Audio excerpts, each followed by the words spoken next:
Quick warning, this episode does cover some very disturbing and violent material, so viewer and listener discretion is advised.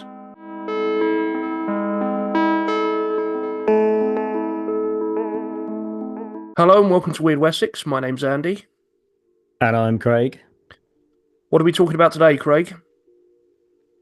So, Andy, this is an episode that comes with a serious warning. It's a story that has weighed heavy on me since I first encountered it, taking me a long time to process its profound darkness and sadness. There was a real question of whether we should even bring this to Wyrd Wessex, but I feel it's important, even though my perspective on those involved might challenge some listeners, especially given some of the stuff I've read online. Telling Peyton's tragic story feels different. The raw brutality and the fact that the individuals involved are still living and could hear this, it's something we've discussed on Afterward before. I think it was when we did The Witch Farm. Yeah. So yeah, my aim here is not to sensationalize what happened. In truth, I'm still grappling with what drew me to this case, but it has held me in its grasp from the moment I first learned of it. Perhaps it's the stark reality of the stabbing, and it was a stabbing despite what news articles, true crime podcasts, and even the judge in the trial referred to as a murder. And then there's Peyton's remarkable resilience and the often misunderstood narrative surrounding the tragedy, a narrative with layers of impact extending beyond Peyton alone. While Peyton was undeniably the ultimate victim, I do believe the others involved were also profoundly affected, but we'll explore this later on. Now, before we begin, I just want to address a crucial point. If you're familiar with the case, you'll know it involved two girls stabbing another. And one of those girls, Morgan, who is now 22 years old, has reportedly begun transitioning and now identifies as a transgender male. Court proceedings and psychological evaluations have confirmed that Morgan Geyser has been diagnosed with gender dysphoria and has begun this transition. So, out of respect for Morgan's identity, we will be using he, him pronouns throughout our discussion. Regardless of your personal views on this, this is the approach that we will be taking in this episode. We don't know what name Morgan is currently using, as this hasn't been revealed to the public, so we will continue to say Morgan. Likewise, out of respect for Peyton, we will be calling her Peyton, as that is now her preferred name. Back when the story took place, she was known to those at school as Bella, so you may have heard her referred to that in other news stories, but we're going to stick with Peyton. So our story begins with Morgan Geyser in 2014 in Waukesha, Wisconsin, USA. Considered one of the safest places for kids to grow up. Morgan was the child of Matt and Angie. Unbeknownst to Morgan, until after the stabbing, his father, Matt, lived with schizophrenia. He experienced visual hallucinations of patterns floating in the air, and when he caught sight of his own reflection, he would see Satan standing behind him. Now, while Matt understood these visions weren't reality due to his diagnosis, the experience was nonetheless terrifying. Crucially, Morgan had not been told about his father's schizophrenia, a condition that does hold a familial link. In hindsight, there were signs that Morgan may have inherited this predisposition, signals that were perhaps overlooked, dismissed, or simply not understood by those around him. Even as early as 3 years old, Morgan experienced unsettling perceptions, telling his parents about ghosts pulling his hair and biting him, experiences they reassured him were not real before sending him back to bed. For Morgan, the world around him often distorted. Colours would seem to melt, and the line between imagined companions and reality blurred with the persistent presence of unheard voices and unseen friends. Morgan populated his world with a vivid cast of imaginary friends, some even stepping out from the television screen. Among them, his primary companion was a figure named Maggie. These unusual experiences contributed to Morgan's isolation at school. His behaviour, including a tendency to speak without fully opening his mouth, led other children to perceive him as weird. For the most part, Morgan found solace in his inner world. He had Maggie, Sev, and his other imaginary companions, and he also found escape and connection in the narratives of Star Trek. When he looked in the bathroom mirror, Morgan would sometimes glimpse a terrifying silhouette, a tall, towering, shadowy, smoky figure he simply called It. The darkness of his bedroom at night was often filled with disturbing visions, bone-white faces with empty black eye sockets. By the age of 8, a recurring figure was a demonic girl often seen crouching on the dresser. Amidst these internal struggles, Morgan yearned for genuine connection, a real friend with whom he could share his experiences. It was this desire that led him to forge a new and very real friendship, one that would ultimately have devastating consequences for everyone involved. This is when Peyton entered the picture. It was at 9 years old, during school recess, that Peyton and Morgan began their unlikely friendship. While Morgan had been perceived as weird by other children since first grade, Peyton possessed a deeper sense of kindness that transcended the desire for popularity.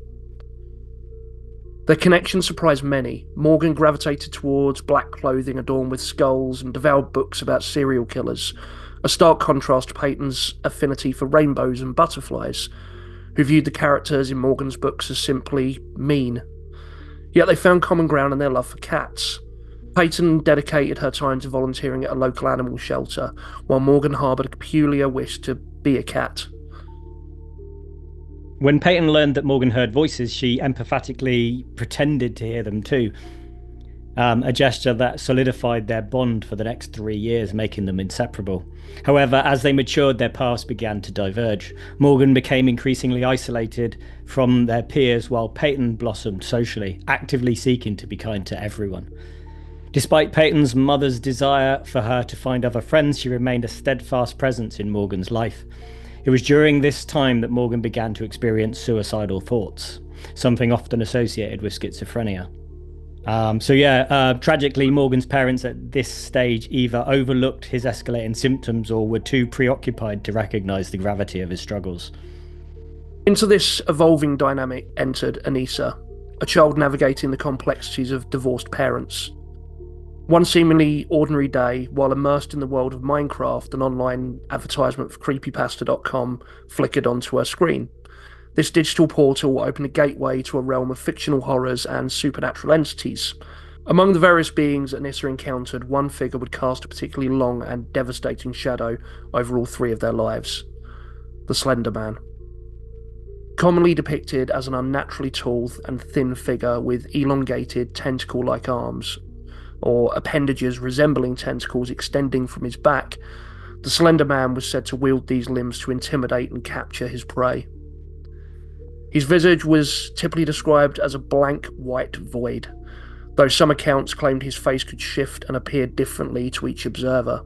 Always clad in a dark suit and tie, the Slender Man was often associated with the eerie stillness of the forest and the decay of abandoned places, possessing the unsettling ability to teleport himself.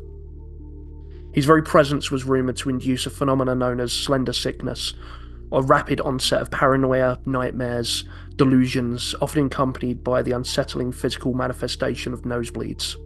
The genesis of this terrifying figure can be traced back to June 10th, 2009, within the creative chaos of a Photoshop contest on the Something Awful internet forum. Users were challenged to conjure paranormal images. It was here that forum poster Eric Knudsen, under the pseudonym Victor Surge, contributed 2 stark black and white images featuring groups of children, to which he chillingly added a tall, gaunt, spectral figure in a black suit. Unlike previous purely visual entries, Surge layered his creation with fragments of text presented as eyewitness accounts detailing the supposed abductions of these children, and giving his creation the ominous name, the Slender Man. As the legalities of Anissa's parents' divorce concluded, she found herself navigating the unfamiliar hallways of Horning Middle School, a place where her path would eventually intersect with Morgan and Peyton. Initially, a sense of isolation lingered, a quiet ache for the familiar faces of her old school friends. Her evenings and weekends became a solitary landscape filled with the chilling narratives of creepypastas and horror stories, punctuated by the rhythmic pulse of techno music. This period of solitude continued until a seemingly ordinary morning at the school bus stop. It was there that she met Morgan, and an immediate, unspoken connection sparked between them. While Morgan may have envisioned all 3 of them being friends, Peyton's initial impression of Anissa was far less optimistic. She found Anissa to be abrasive, noting her tendency towards rudeness, physical aggression, and the casual use of harsh language. Perhaps sensing Peyton's disapproval, Anissa's behaviour towards her at school took a negative turn, manifesting as bullying. Meanwhile, a different kind of connection was forming between Morgan and Anissa. Unbeknownst to Peyton, their evenings were filled with private email exchanges, many containing disturbing, violent themes directed towards individuals at school that they disliked. Yet, despite this growing secret bond with Anissa, Morgan's outward loyalty to Peyton remained unchanged. At school, they were still inseparable. It was one day on her school-issued iPad that Anissa introduced Morgan to the unsettling world of creepypasta, and in doing so, inadvertently led him to the figure of the Slender Man. The internet at this time was teeming with Slender Man images and stories, a proliferation so vast that the lines between fiction and reality began to blur for Morgan. He started to sketch his own variations, whimsical yet unsettling spin-offs like Offender Man, a lecherous figure in an overcoat, and Splendor Man, a flamboyant character in a polka dot suit, clown makeup, and a top hat. The two became deeply engrossed in the Slender Man mythos and other creepypasta narratives. Their school days and bus rides filled with detailed discussions. For Morgan, this obsession offered a sense of hope. The Slender Man's description eerily mirrored the shadowy figure of it he saw in the mirror, and the prevalence of these online stories suggested that perhaps his own perceived companions, Sev and Maggie, weren't just figments of his imagination after all.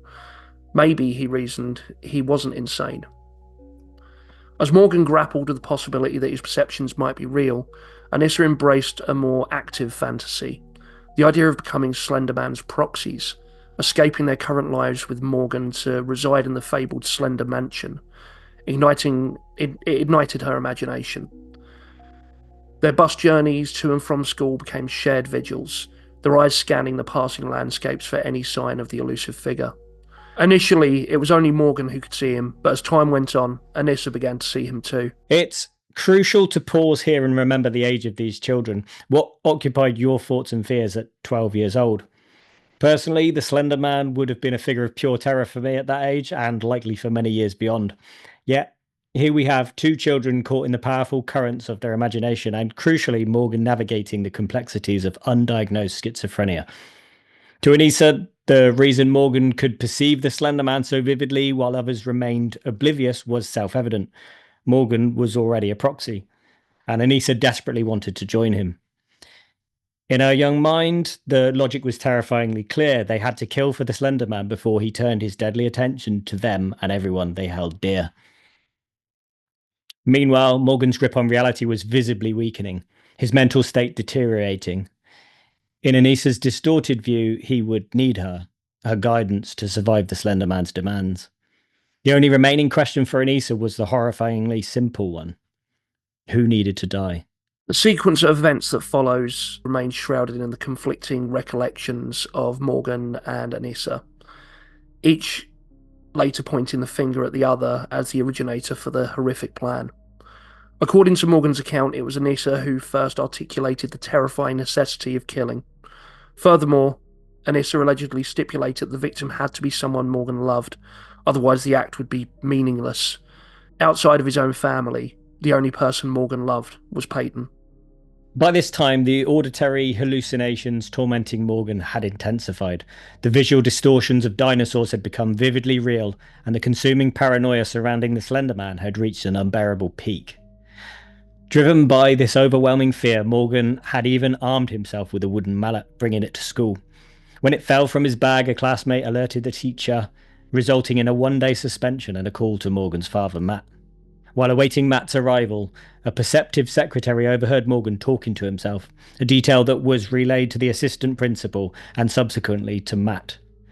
During the car ride home, as Morgan desperately tried to explain that he wasn't talking to himself, but to the voices, the floodgates opened. He confided in Matt about the demon, the melting colours, the terrifying figure in the mirror. Everything. Tragically, Matt dismissed all of it, believing Morgan was fabricating the story to avoid punishment. Later, Morgan's mother, Angie, would overhear him conversing with Voldemort and similarly conclude that it was mere acting out to deflect from the suspension. It's a jarring oversight given Matt's own history with schizophrenia that none of this raised any alarms. Morgan's day of suspension was spent immersed in disturbing online searches. How to cover up murder YouTube and can you get arrested for killing someone in self-defense? All the while, the chilling sensation of being watched persisted. At one point, in a vivid hallucination, Barack Obama rode past naked on a unicorn. Morgan's internal turmoil spilled into rambling emails to Anissa. By the way, right now I'd like nothing more than to be put in a straitjacket. Help me, keep seeing things. And the increasingly frantic, I don't know who, but someone is growing closer to me in a sort of creepy way. I hear footsteps in the hall, gotta go.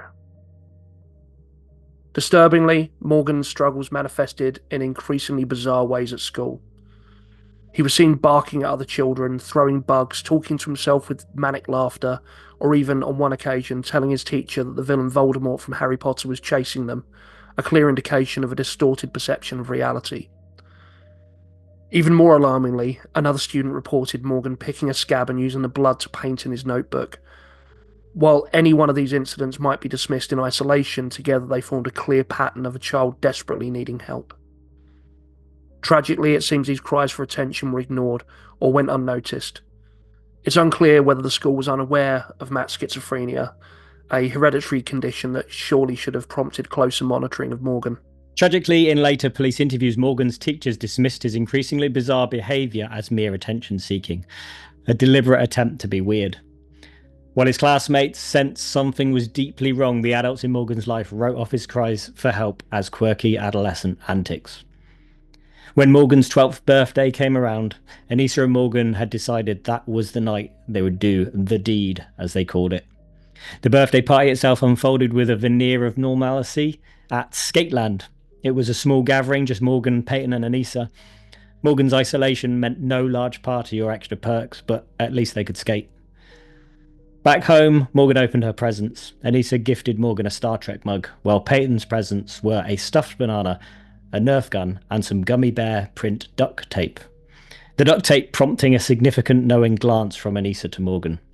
As the girls settled into their sleeping arrangements, Morgan set an alarm for 2 a.m, the designated time for the deed. However, in a moment that speaks volumes about his internal conflict, Morgan later confessed to police that he had deleted the alarm, wanting to grant Peyton one more morning. He wanted to see if he could put it off forever. Morgan didn't sleep that night. His insomnia, a significant symptom that can both indicate and exacerbate psychosis, kept him awake.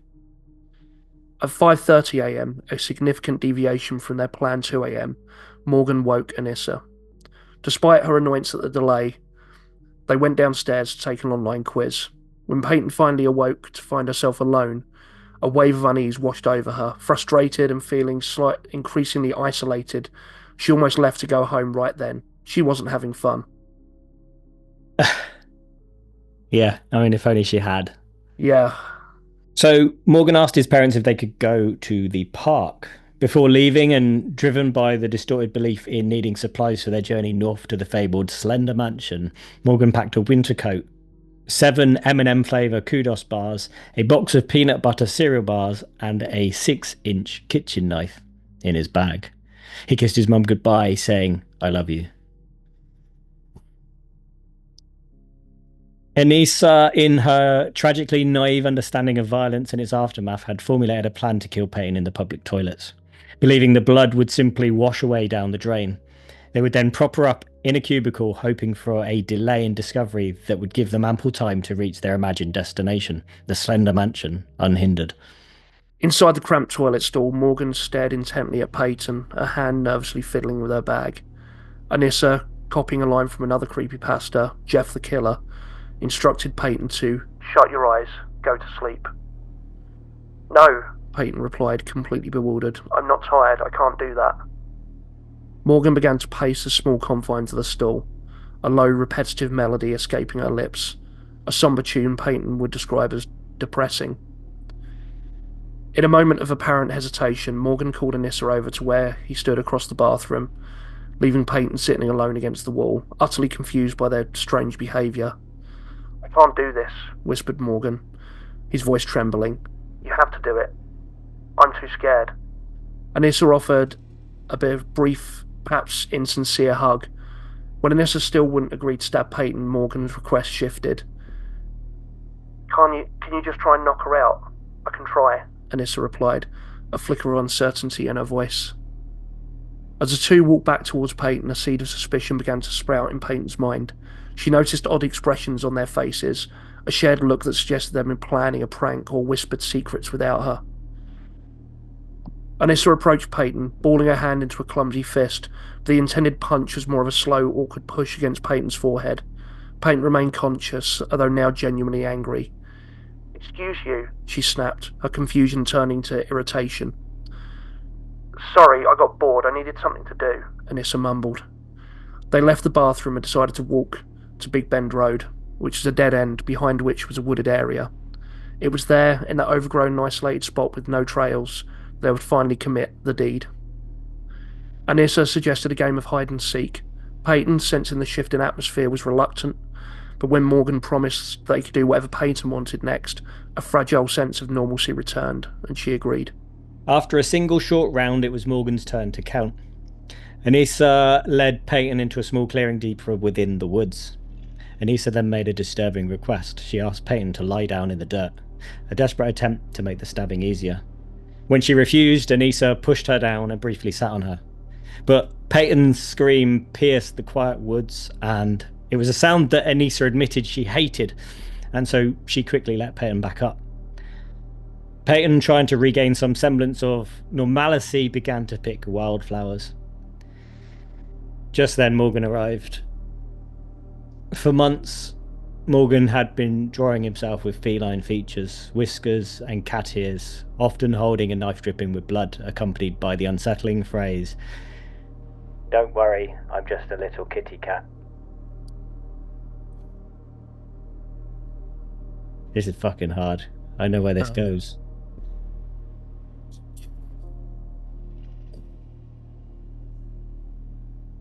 Alright. Overwhelmed by the reality of the moment, Morgan confided in Anissa, embracing her in a hug. "I can't do it," he whispered, handing her the knife. "You have to," Anissa hissed back, her voice urgent. "Go ballistic." "When?" Morgan asked, his voice barely audible. "Whenever you want." "I'm doing it when you want me to," Morgan replied, his agency seemingly surrendered to Anissa's will. "Go ballistic," Anissa insisted again, a tremor of fear underlying her command. She wanted to escape, to go home, as the moment stretched on without action. She turned as if to leave, but then snapped back to Morgan. "Kitty, now." In that instant, Morgan pounced with a terrifying swiftness, landing on Peyton and knocking her gathered flowers away. "I'm sorry," Morgan stammered, a flicker of remorse in his voice. "I have to do this. Someone from Creepypasta is stalking me." Then Morgan plunged the knife into Peyton's chest, stomach, legs, arms, over and over. It never stopped. And neither did Peyton's screaming, a raw, continuous sound of terror and agony. The two attackers, lost in their distorted reality, had assumed she would simply die, silently, quickly, like in a movie or a video game. But she didn't. "Help me," Peyton sobbed, her voice choked with pain and disbelief. "Morgan, why did you do that? I can't breathe. I trusted you. I hate you all." Against all odds, fueled by a primal instinct to survive, Peyton pushed herself to her feet, wobbling precariously, clutching at nearby trees for support. "I hate you," she gasped, her vision blurring. "Get help. I can't see. I hate you. I hate you. I hate you," she repeated, her voice weakening. Anissa, her fear now overriding any semblance of their plan, led Peyton further into the woods, a cruel lie on her lips. "Home is this way. Lie down and keep quiet," Anissa instructed, her voice deceptively calm. "You'll lose blood slower that way." Then Anissa motioned for Morgan to follow her out of the woods, abandoning Peyton to her fate. "We're going to get help," Anissa lied again, her words echoing in Peyton's fading consciousness. Peyton, clinging to the last vestiges of trust, believed her. And once they were out of sight of Peyton, they ran.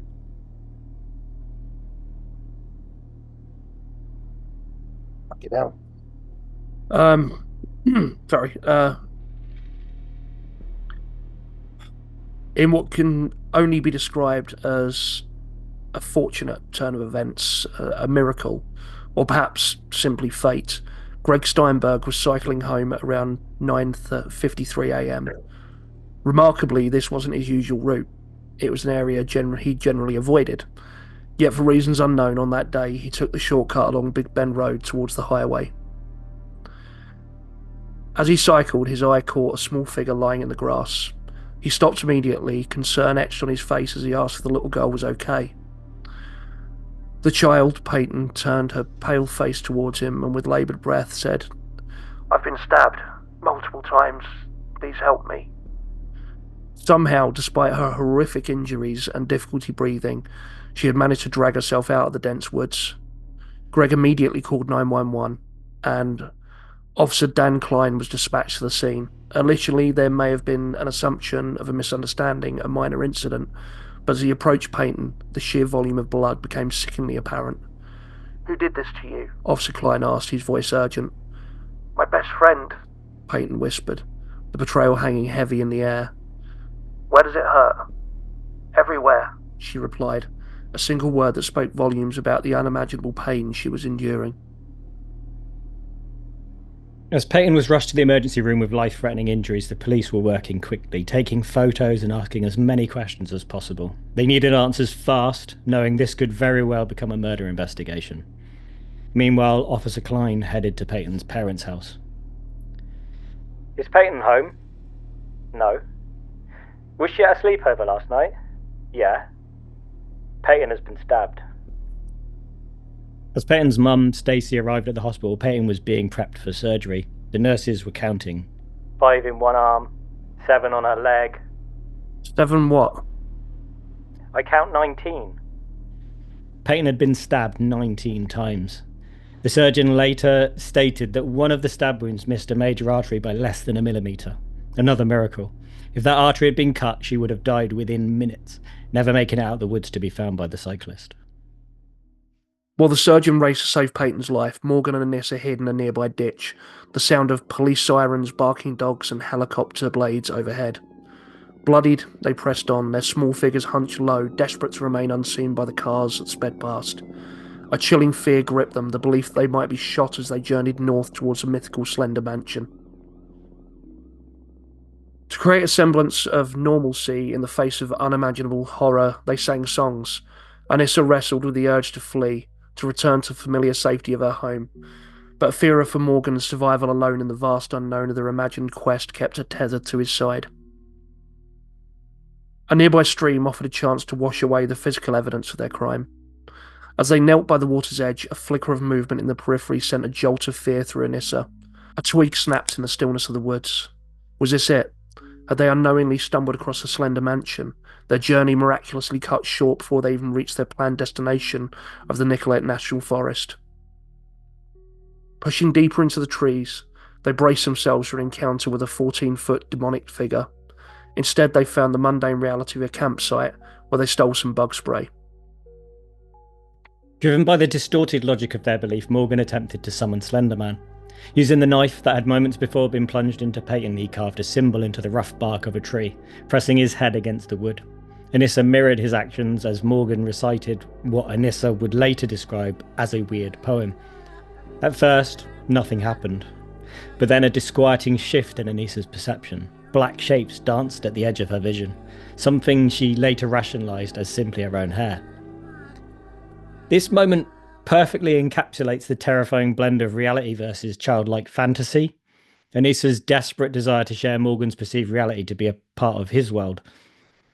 Without the framework of understanding a condition like schizophrenia, it's almost understandable how a child might interpret Morgan's experience as a unique ability to see something others couldn't. The interrogation and legal proceedings they would later face would, of course, shatter this distorted perception.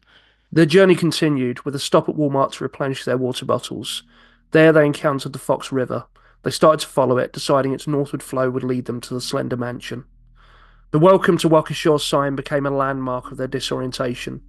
In their panicked state, they walked 3 miles along the highway in the wrong direction, 5 hours having passed since the brutal stabbing. Exhausted and exposed to the heat of the day, they sought refuge in the shade of a bush in a cemetery. The weight of their actions began to press on Anissa. The simple childlike question, "Can we go home yet?" revealed a flicker of dawning awareness.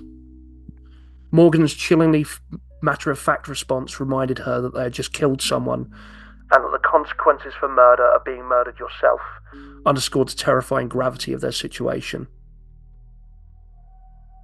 Their continued trek along the busy highway, the blur of passing cars, eventually drew the attention of a concerned driver, who called the police to report 2 young children walking dangerously close to the traffic. Finally, their bodies gave out. They collapsed for a break in a ditch, having walked approximately 10 miles.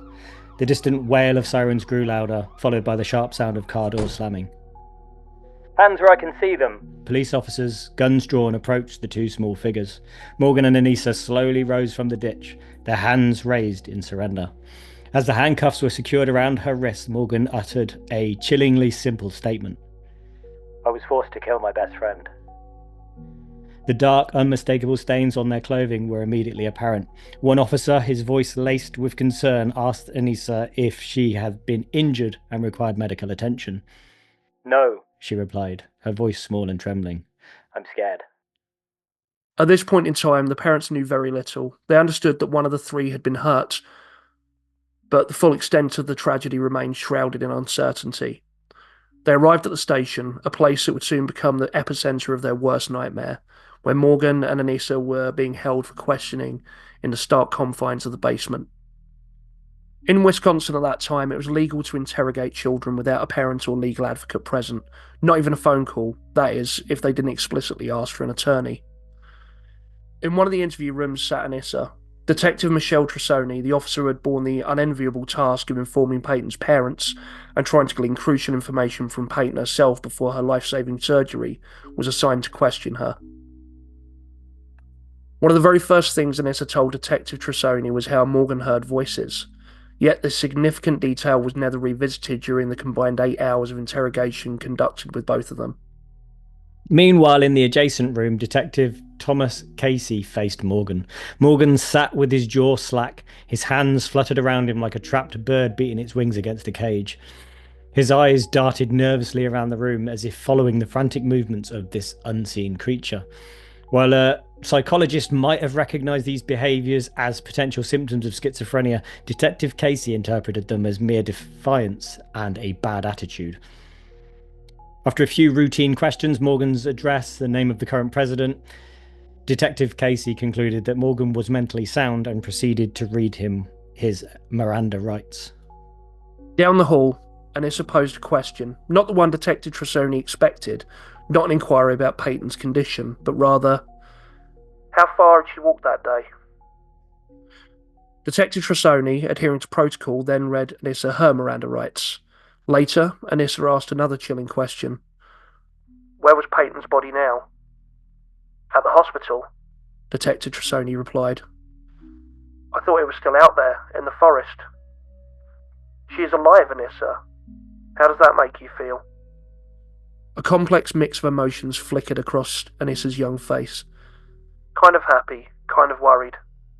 I'm just scared that she hates my guts. Anissa went on to explain that the driving force behind their desperate journey to the Slender Mansion was to prove the skeptics wrong.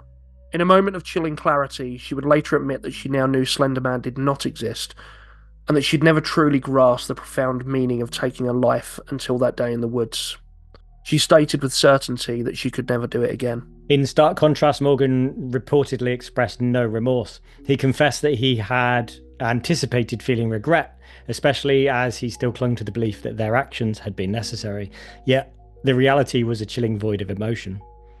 When directly asked whether stabbing his friend was right or wrong, Morgan offered a disturbing smirk and a telling reply. If it were right, I wouldn't be here now. Anissa's interview, culminating in her signed confession, spanned 3 hours. Morgan's interrogation stretched even longer, lasting a grueling 5 hours. By the end of this intense questioning, Anissa had seemingly convinced both herself and Detective Trissoni that the entire horrific plan and its execution were solely Morgan's responsibility. During the routine process of fingerprinting, Morgan made his feelings towards Anissa starkly clear, telling the officer with certainty that he never wanted to see her again. Yep, despite this expressed desire for separation, fate, in the form of police procedure, intervened. Shackled in the back of a police transport vehicle, Morgan turned to Anissa, his grasp on reality seemingly still tenuous. Stop being serious, he said, a disturbing lightness in his tone. This is fun. This is just a game. Anissa's reply was immediate and firm, a stark indication of a shift in her own perception. Stop talking to me, she stated, the weight of the situation seemingly beginning to settle upon her.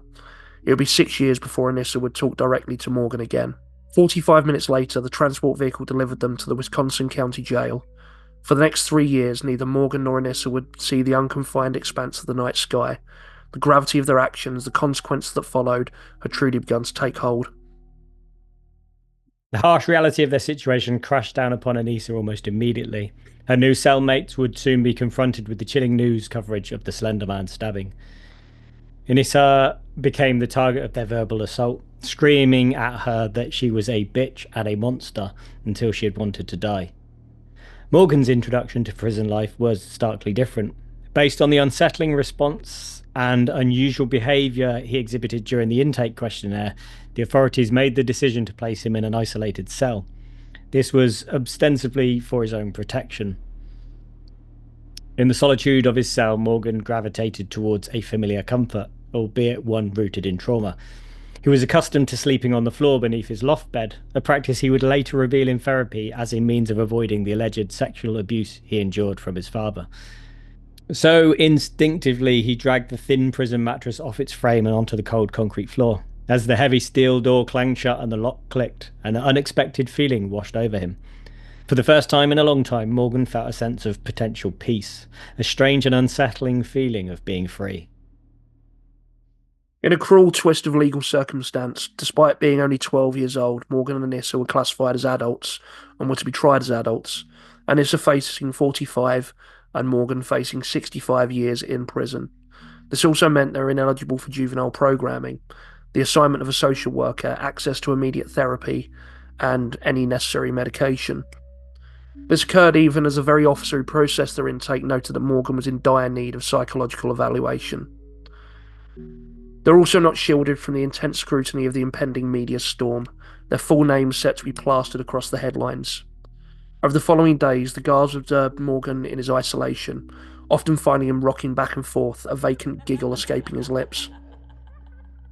Later, some guards would testify that it was as if he had completely lost his bearings, seemingly unaware of his surroundings or the gravity of the situation. Meanwhile, Peyton was enveloped in the unwavering care of her parents, receiving round-the-clock attention as she bravely endured multiple surgeries, her young body fighting to heal from such a horrific trauma. Now, this is a really detailed account, and Craig, doing the research for this, you worked from a specific book, didn't you? Yes. It's Slender Man, a tragic story of online obsession and mental illness by Kathleen Hale. Anyone watching? Yeah. That's what it looks like there.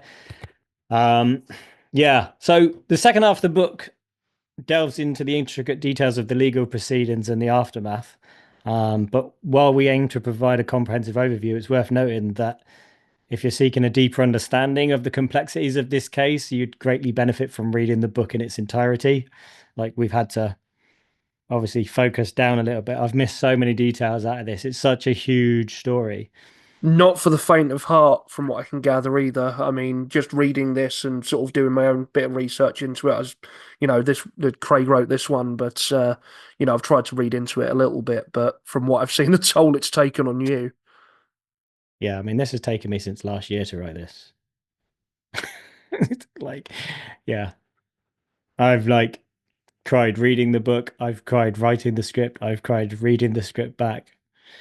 Yeah, it's harsh. Yeah, it is.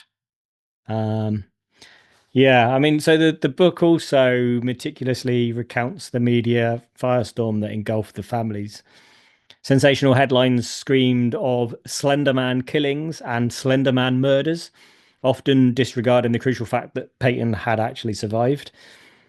The narrative in the media became distorted, fueled by the fact that the girls were being tried as adults. It morphed into a simplified and misleading story of a little girl who had been murdered by a young woman. Yeah, I mean, just to add to that as well, like the amount of times, and to this day, and even when I knew we were doing this episode and I've brought that up, it's like, no, seriously. I've heard so many people say to me, when Slender Man or creepypastas come up, that those two girls murdered someone because Slender Man told them to do it, and I'm like, no, that's not what happened.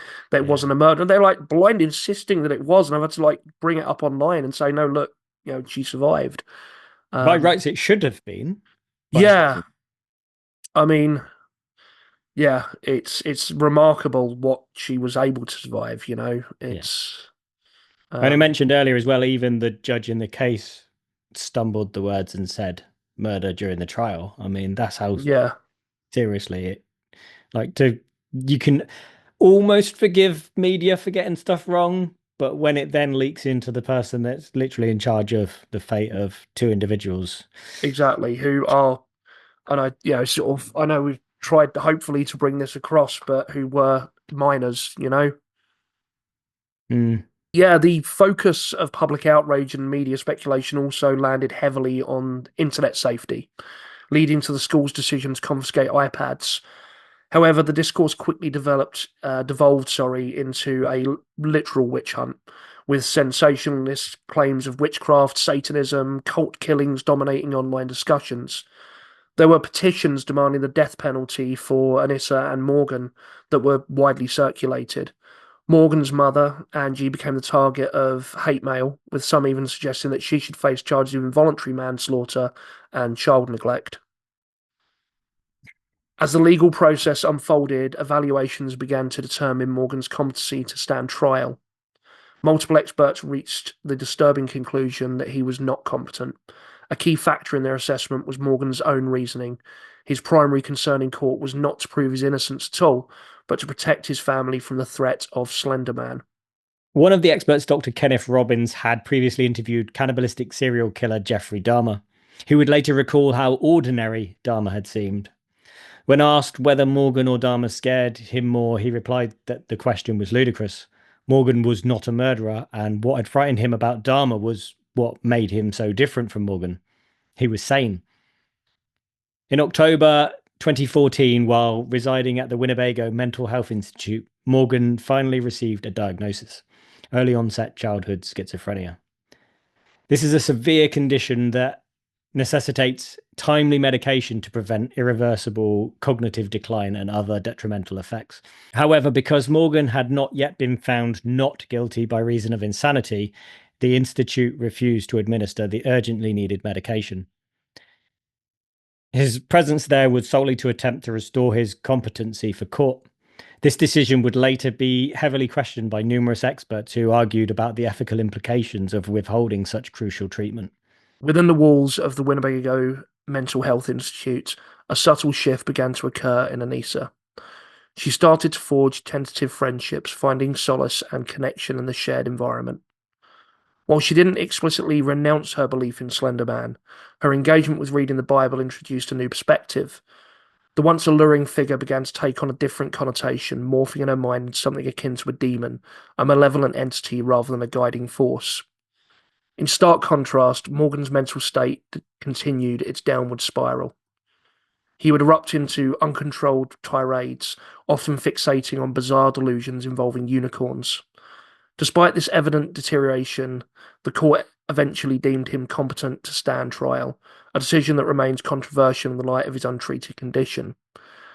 He was subsequently returned to the county jail, still denied the crucial medication he so desperately needed.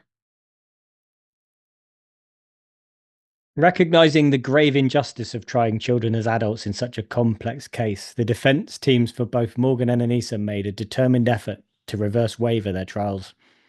This legal maneuver aimed to have them tried within the juvenile justice system, which would have offered a greater focus on rehabilitation and mental health treatment. Tragically, this attempt ultimately failed, and the decision to try them as adults stood. However, through the separate avenue of civil court, Morgan's parents fought tirelessly to secure a court order mandating his psychiatric medication. Within a matter of months of finally receiving the appropriate treatment, a remarkable transformation began. His mental health showed significant improvement. He became more social, engaging with others in a way he hadn't before, and crucially, he began to experience a profound emotion that had been absent: remorse. On Friday, September the 15th, 2017, 4 long years after the horrific stabbing, Anissa's final trial took place. Her defense team presented a compelling argument for folie à deux, or the madness of two, a rare psychiatric syndrome that involves shared psychosis between two individuals. Ultimately, the jury found Anissa not guilty by reason of insanity. She was subsequently sent to Winnebago Mental Health Institute, where her path would once again intersect with Morgan's. On September 26th of 2017, Morgan stood before the court. A crucial decision had been reached. He would enter a guilty plea, but in exchange, the verdict would be not guilty by reason of insanity. Peyton's family, while harbouring the hope for a longer sentence of 65 years, ultimately agreed to this arrangement. Their primary motivation was to spare Peyton the further trauma of having to testify in court, to relive the horrific events. A week later, the court formally delivered the verdict, not guilty by reason of insanity. The disposition hearing, where the consequences of the not guilty by reason of insanity verdict was determined, brought further anguish. Anissa received a sentence of 25 years in a mental health institution. Then on February 1st, 2018, Morgan's disposition hearing concluded with a 40-year commitment to a mental health institution, the maximum sentence allowed under the not guilty by reason of insanity verdict. The judge presiding over the case deemed the decision reasonable and fair, considering the severity of the crime and Morgan's mental state. In 2019, Peyton bravely sat down for an exclusive interview with the news programme 2020. In a poignant revelation of the lasting impact of the trauma, she shared that she slept with a broken pair of scissors concealed beneath her pillow, a constant tangible reminder of the vulnerability she had experienced. When asked the difficult question of what she would say to Morgan if their paths were to cross, Peyton offered a response filled with remarkable resilience and a profound sense of self-discovery. I would probably thank him, she stated, because of what he did. I have the life I have now, which I really, really like. Like, without the whole situation, I wouldn't be who I am. In 2020, Peyton reached a significant milestone, graduating from high school. Her academic achievements were further recognized when she accepted a scholarship to the University of Wisconsin-Parkside, where she pursued her aspirations in the field of medicine. November 2020 saw Anissa file a petition for release from the mental health institution. In March 2021, Peyton's voice played a crucial role in the proceedings. She submitted a letter to the courthouse, and on that very day, Anissa was granted conditional release to live with her father. As part of the conditions for her release, Anissa would have 24/7 GPS monitoring and outpatient psychiatric treatment. A news report from September the 13th, 2023 states a judge signed off on the removal of her GPS monitoring. This decision was made after it was determined that Anissa had consistently complied with the conditions of her release from the mental health institution over the previous 2 years. She is still required to spend each night at her father's residence and needs permission before leaving Waukesha County. We have skipped over a significant amount of detail here. The harrowing accounts of suicide attempts, the complex interactions with other inmates within the institutions, and the extensive and often intricate details of the legal proceedings. As we attempt to piece together the complexities of this deeply disturbing case, it remains paramount to remember that at the time of the stabbing, both Morgan and Anissa were children, their young minds grappling with immense and multifaceted challenges, both internal and external. In Anissa's case, the article I was reading about this story highlighted that she described a childhood marked by neglect and accused her mother of incest. Leading up to the crime, she also faced an undiagnosed learning disability so severe that court-appointed doctors would later need to rule out brain injury. This profound cognitive difficulty reportedly interfered with her ability to distinguish fiction like the Slender Man myth from reality. This paints a picture of a young mind already struggling to process the world around her, making her potentially more susceptible to the intense beliefs she formed with Morgan. Morgan, being schizophrenic, does not excuse what he did, but neither is the rhetoric I've heard on multiple news outlets and podcasts referring to him as a psycho. Mental illness is stigmatized, and reducing a complex situation to such a simplistic and derogatory label does a disservice to understanding the nuances at play. Does that mean he should be released? I mean, that's certainly not for me to determine. He needs and continues to need support and care.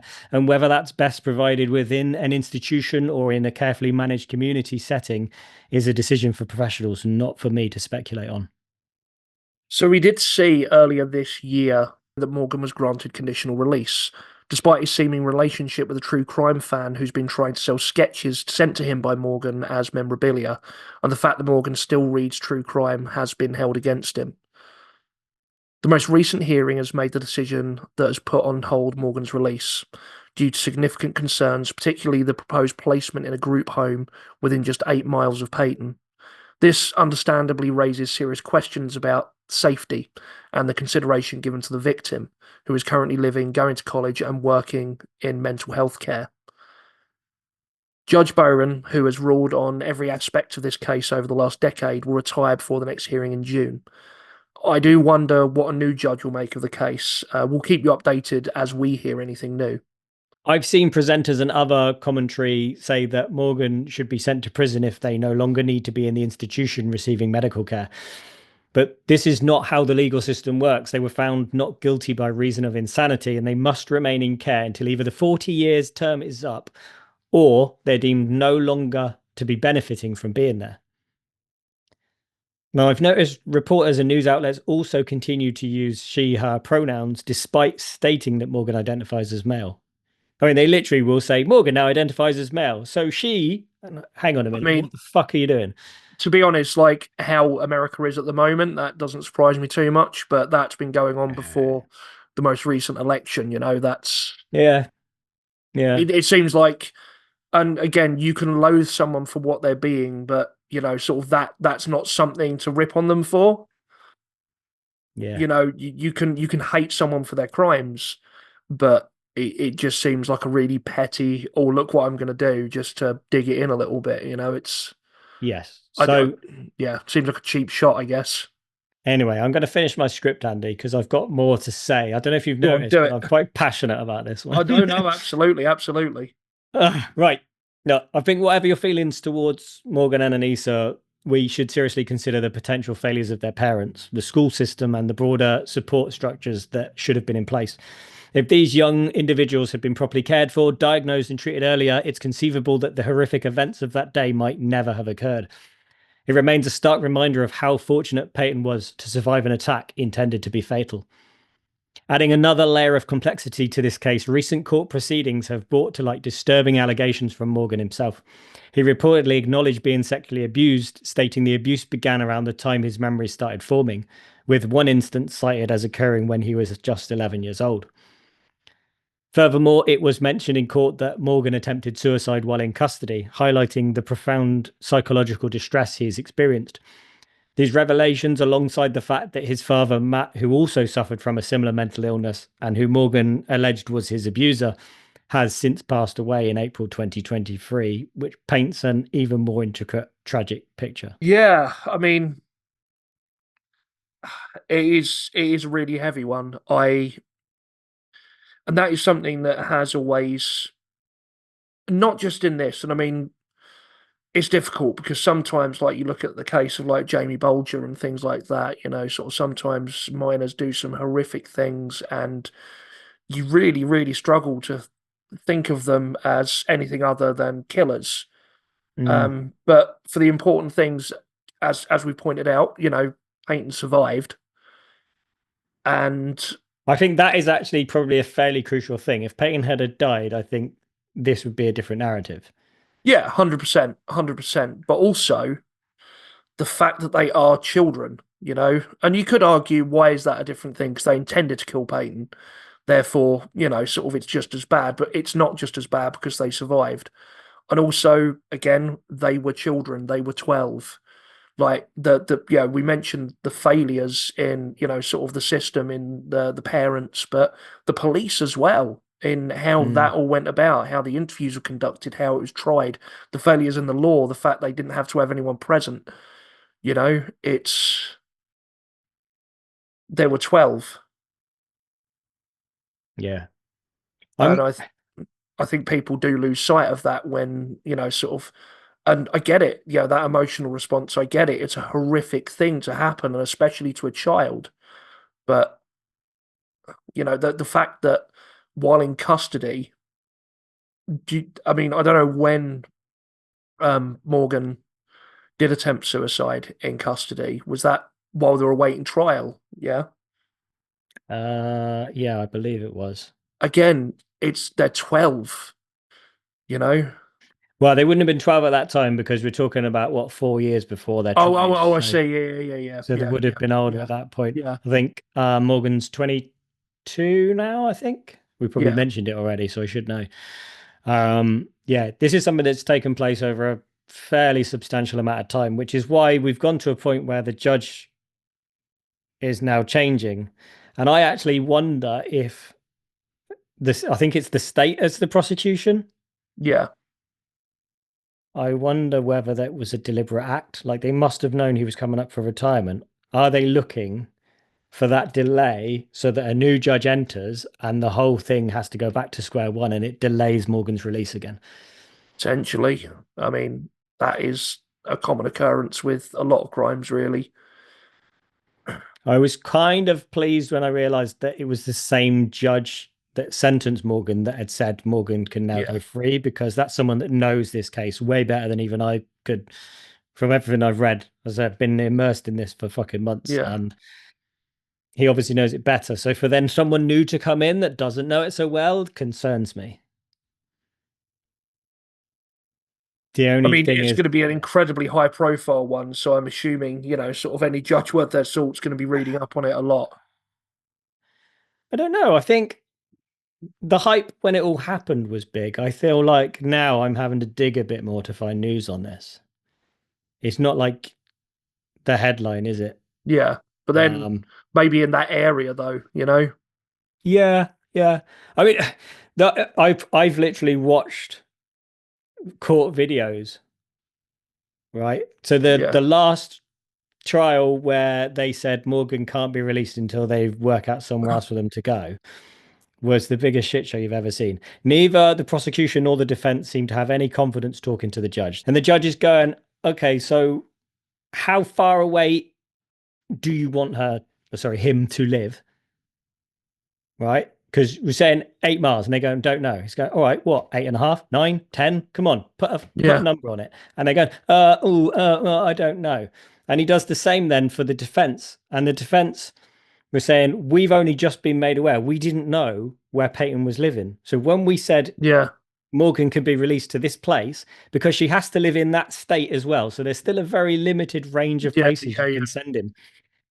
And even then, they're going, we didn't know. We've only just found out where Peyton lives. So now we need to address it again. And he's going again. So how far away does Morgan need to live from Peyton? Or we don't know. Because the risk is that they'll bump into each other in the supermarket or something, Yeah. right? Morgan's going to be monitored in a sheltered place, Yeah. but that's still going to be horrific for Peyton to even just see her across the supermarket, Yeah. Or just know that they are about. There's always that chance that she's going to see him. Yeah. And I do genuinely believe, and people might hate me for saying this, I do genuinely believe that Morgan loved Peyton. Yeah. No, I do, in their own messed up, well, as much as they could. No, I think they did. I think what happened for other reasons. Yeah. I think they did have a bond. They were connected for a Oh, no, very no, long time. absolutely. But I think love probably takes a slightly different when you have those problems. Yeah, I yeah. mean, if you're incapable of remorse, then you are probably incapable of a lot of things we'd associate with love. And this There is, is that. I'm Yeah. not, I'm very broadly generalizing here, but it's, Mm, I yeah. think empathy is something that goes out the window when you have those issues. Like I skipped over some other stuff as well in the institute that has happened to Morgan, relationships with other people, that kind of Yeah, thing. And there's some really, I mean, based on obviously where Morgan is, some of the people that they come into contact with and make yeah, friends with and have relationships with are really disturbing. And yeah, I couldn't include everything, right? It's too much, but it's, if you thought this was dark, like there's more. yeah. I don't know. As I say, felt like I needed to get this one out. I feel like every time I listen to a podcast on it or something, they get so many details wrong. And I get that we don't have a huge following and that a lot of people probably won't be listening at this point. Yeah. But I've had my say. I can now put it to rest. And as I say, I'm not an expert. Until the case updates, you can. Well, yeah. But I've had a lot to think about. I've tried to get it all out coherently. So yeah, we've got after Wyrd coming up, where we'll hopefully talk about some lighter things. Weird news. Which is anything at this point. Oh, I don't know. No, I do know because I know what I've got coming up. Yeah, so I guess follow us on social media at Wyrd Wessex. I mean, if you want to let us know what you think, then please do comment. Go to our website, wyrdwessex.co.uk, where you can subscribe on Substack to get notifications whenever we do a new episode. You can watch the videos there as well if you don't want to go to YouTube, or you can watch us on YouTube, download us on all the podcast apps, yada, yada, yada. Yeah, you probably know it by now.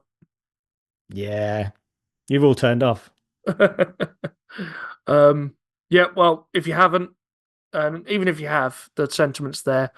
Thanks for listening, and until next time, stay weird.